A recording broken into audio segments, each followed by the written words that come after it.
So this tip relates to stacked walls. They're quite helpful, particularly in any project where you've got a tall wall like an industrial project like this.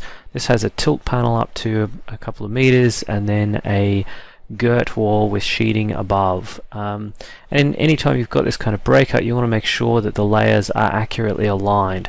So a stacked wall will allow you to control the alignment of those quite easily. You can also put sweeps etc. in here to have your flashings etc.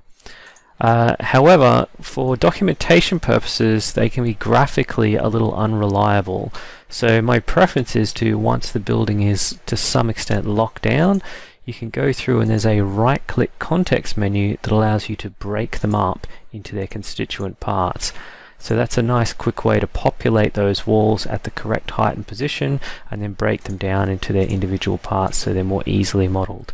One thing that is a bit of a catch though is you have to do them one at a time. If I select two of them, you'll notice I don't get the right click context menu.